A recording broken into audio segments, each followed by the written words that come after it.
Ayyaanni nageenyi fi araarri Waaqayyoo isiniif haa baay'atu. Ayyaanni araarri fi nageenyi Waaqayyoo isiniif haa baay'atu. Nagaa akkam jirtu sagantaa guyyaa keenya eeggatu. Har'a dameelee Iyyasuus torban baattuu ibsaa torba qabuun ibsan barannaa jechuudha. Dameelee Iyyasuus Kiristoos torban barannaa.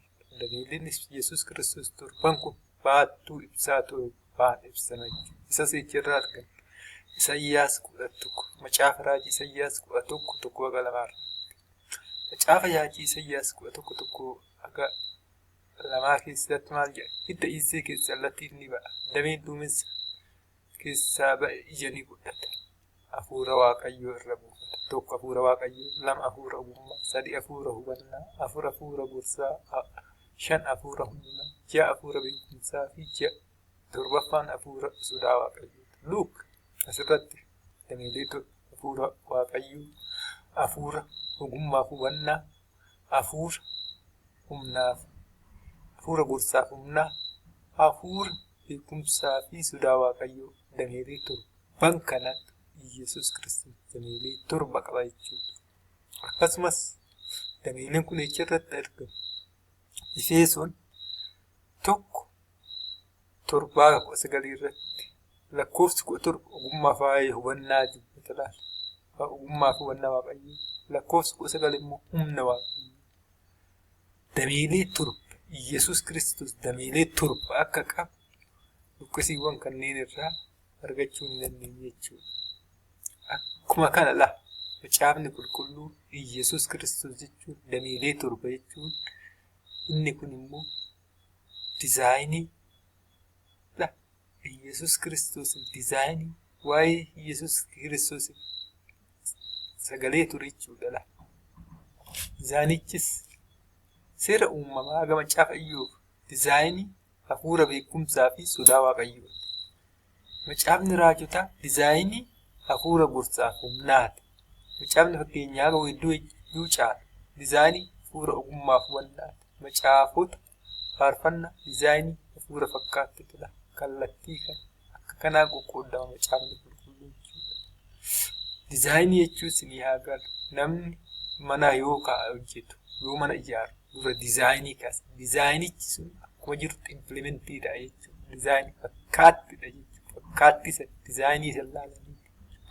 Macaafni akkuma kana macaafa Iyyoobii fi macaafni seera uumamaa haga macaafa Iyyoob diizaayinii fakkaatti hafuura beekumsaaf sodaa waa'ee Waaqayyoo seera Waaqayyoo nu hubachiisa. Macaafni raajotaa diizaayinii hafuura gorsa waa'ee gorsa Waaqayyoo.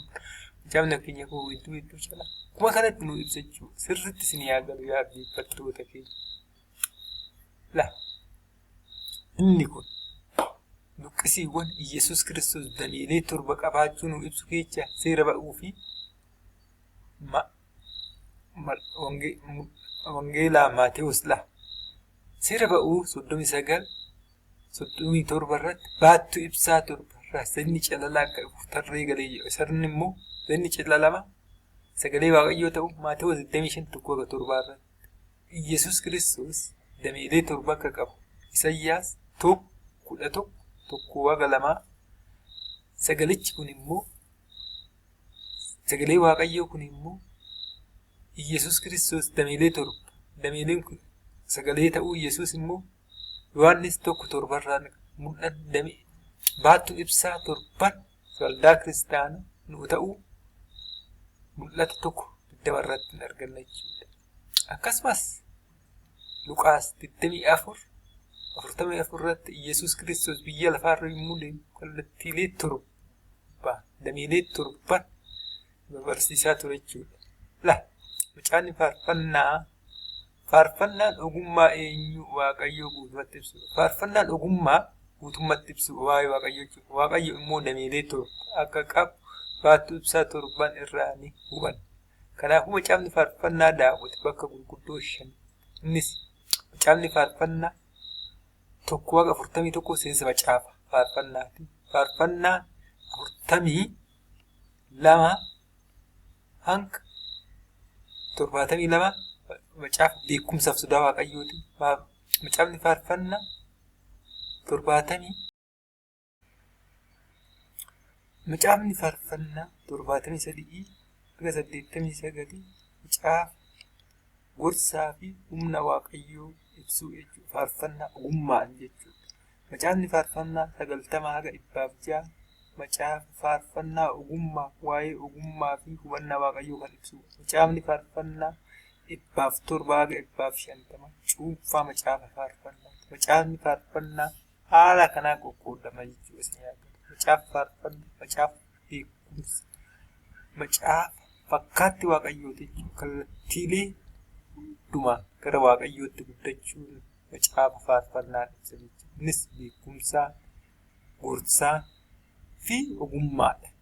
Wantoonni sadii yeroo hundumaa akka wajjin deemu, wantoonni wajjin deemu, beekumsa sodaa wajjin, gorsa humna wajjin, ogummaan hubannaa wajjin akka wajjin waliin deemu kan dura isin ibseen ture.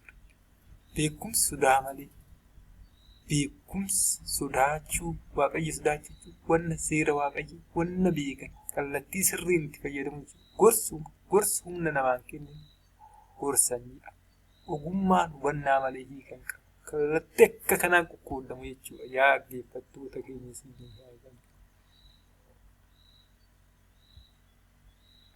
haala kana kitaabni qulqulluun qoqqoodama jechuudha.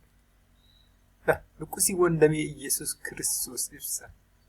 Luqqisii dameelee Iyyasuus Kiristoos 7 ibsa. Luqqisiin tokkoffaa Isaayyaas 11:1 hidda dhiisee keessa latiin ni ba'a. Dameen duumessa isaa keessaa ija ni godha. Hafuurri waaqayyoo, hafuura fakkaattichi hafuura waaqayyoo jechuun akkasumas hafuura ogummaa fi hubannaa lamman, hafuura gorsaaf humnaa fi hafuura beekumsaa fi sodaa waaqayyoodha. Kiristoos sagalee foon uffate. Askeecha Iyyasuus Kiristoos dameelee 7 erga ta'e sagalichi jalqaba waan hundumaa ture. Sagalichi waaqayyo bira ture. Sagalichi ofii waaqayyo ture. Inni jalqabaa jalqabe waan hundumaa jira. Sagalee waaqayyo jechuudha. Iyyasuus Kiristoos jechuudha. Isaayyaas 11:1 haga 2 fi Yohaannis 1 haga 5 kun wal bira qaba. Asitti Iyyasuus Kiristoos dameelee 7 qaba. Iyyasuus Kiristoos immoo sagalee erga ta'e sagalee waaqayyo dameelee 7 akka qabu sirriitti hubachuun ni danda'ama jechuudha.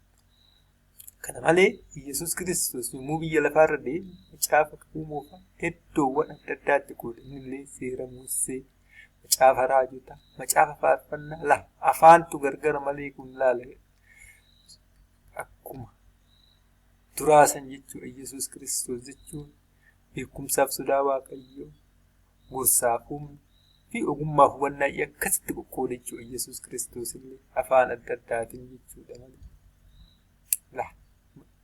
Haalli qoqqoodama sagalee waaqayyoo jechi kun beekumsaa fi sodaa waaqayyoo nuula. Baattuu dami'umsaa bal'aan gara jalaa kun beekumsaa fi sodaa waaqayyoo jala. Beekumsa inni seera uumamaa macaafa Iyyoob jechuudha. Inni lammaffaa macaafa raajotaa gorsaa fi humna jechuudha. Kan itti aanu kanadha. Bal'aan itti aanu kun.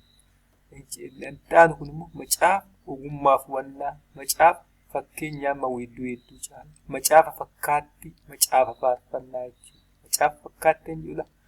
Isaan kana sadeeniin gizma tokko yookiin sadii jechuun kana jaaniin jechuudha. Silla gorsa, beekumsa, gorsa, ogummaa hubannaa wajjin deema. Gorsi humna wajjin deema. Beekumsi sodaa wajjin. Gizma tokko guddachuun immoo maal jabase? Bakka tokkotti fakkaattii jedhamee ibsa jechuudha. Macaafni haala kanaa qoqqoodama jechuudha. Macaafni fakkaattii waaqayyo haala kana kallattiilee kanaa qoqqoodama jechuudha. Macaafni waaqayyo waan ta'eef yaa dhaggeeffattoota keenya sirriitti haala qoqqoodama macaafa waaqayyo, macaafa qulqulluu sirriitti hubachuun baay'ee barbaachisaa waan ta'eef macaafoleen kunniin baattuu ibsaan kun jechuun haala kanaan qoqqoodama. Seera uumamaa haga macaafa Iyyoob diizaayinii jechuudha. Ilaalinni diizaayinii sagalee waaqayyoo isa har'a kallattii hundumaan dhufeechaaf haala kanaan jechuudha. Beekumsaa fi sodaa waaqayyoo Amma immoo maalummaa macaafa kakuu haaraa walii ilaalla. Macaafni kakuu moofaa 39 diizaayinii Yesuus Kiristoos dameelee 7 qabu erga bakka bu'e. Macaafni kakuu haaraa hoo maal bakka bu'a? Mee yaa goffattoota itti yaadaa gaafii kana mee deebiin keessa maal? Macaafni kakuu moofaa 39 diizaayinii Yesuus dameelee 7 qabu erga bakka bu'e. Macaafni kakuu haaraa 27 maal bakka bu'a? Mee itti yaada. Deebiin isaa user documentation fayyadamtootaa bakka bu'a jechuudha. Siniifaa galu yaa dhaggeeffattoota. Mee nama mana tokko ijaaru yookiin sooftiweerii tokko hojjetu yaala. Dura diizaayinii manichaa yookiin sooftiweerii kaase. Erga diizaayinicha kaase. User documentation jechuun tooftaa documentation kaasee erga implementii godhe user akka itti fayyadama isaa karaalee tooftaalee itti fayyadama isaa documentii nu barsiisu nuuf kaasa jechuudha. Akkuma san macaafni qulqulluu Yesuus Kiristoos dameelee 7 kallattii tooftaa laphee keenya keessaa ibsin user documentation fayyadamtoota nuuf ta'e kiristaanota inni ibsu karaa daandii irra deemnee isa ibsinu kitaabni nu ibsu macaafa kakuu haaraa jechuudha. Kanaaf macaafni kakuu haaraa akka dokumentii itti fayyadamtoota bakka bu'a jechuudha. User documentation afaan Ingiliffaa jechuun dandeenya jechuudha. User documentation jechuun maal jechuudha? Mee Ingiliffaa siniif. User documentation instructional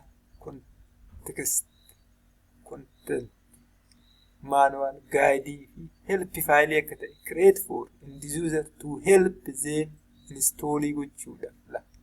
Innis macaafni qulqulluun Yesuus Kiristoos amantii laphee keenya keessa buusu sagalicha jechitti fayyadamuuf use troubleshooting rakkoo jiru furuudhaaf to get the most value from product or service irraa bu'aa irraa argannu and a written plain language to improve experience and reduce support request. It covers setup feature and the common issue in different from technical documentation meant for developer by focusing on clarity and practical tasks rather than deep design is out. Deep design akkuma dura isin ibs macaaficha baattulee ibsaalee torba sun deep system architecture kun immoo oduu akkasin ta'e akkamitti akka deep architecture kun garaa keenya keessa ifu akkamitti akka adeemsota deemuu qabna. Macaafni kakuu haaruuf 27 adeemsota deemnee too deep architecture turban dameeleen turban Yesuus Kiristoos laphee keenya keessa nu ibsu macaafa kakuu haaraa jedha. He accept user documentation to enhance successful product haala sirrii documentation Yesuus Kiristoos dameewwan torba kallattii sirriidhaan enhance successful product use akka itti fayyadamnu solve rakkoowwan jiru furuudhaaf Ingiriis itti quufinsa dabaluuf jechuudha. Kaayyoon macaafa kakuu haaraas karaa sirriin Yesuus akka fayyadamnu jechuudha. Yesuus Kiristoos karaa sirriin laphee keenya keessa akka buufatu laala sirratti la kaayyoon jechuudha. Rakkoo jiru furuuf itti quufinsa dabalu kaayyoon isaa kana jechuudha. Kontantii installii isteeppii qabala feature description kallattii daandii irra deemnee installii goone Yesuus Kiristoos feature description maal qabiyyeewwata how to instruct troubleshoot warning kana qaba jechuudha. Formatiin isaa dijitaaliyaan weebiyaan in application video physical printing manual walumaa galatti hawwannaa macaafa fakkeenyaa weedduu caa macaafa fakkaattii faarfannaa haala kan dameelee ture Yesuus Kiristoos dameelee ture isa Isaayyaas 11:1-2 fi akkasumas wangeela Yohaannis 1:1-5 irratti argamu sulla isa kana ta'uu yommuu ibsu dameelee ture dizaayinii macaafa qulqulluu isa Yesuus Kiristoos laphee keenya keessaa ibsan asirraa isinii haa galu.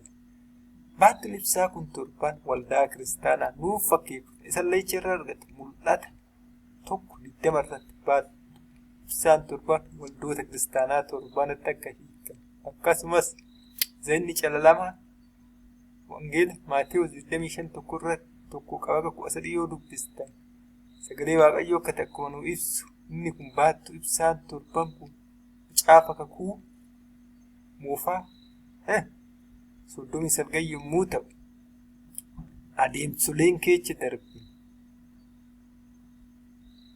barrii uuddii noolaa inni kun uuddii bakka uuddii fi barrii adeemsolee karaalee lamaan kun maal bakka bu'a macaafa kakuu haaraa 27 bakka bu'a jechuudha. Innis uuddii wangeellan arfanii fi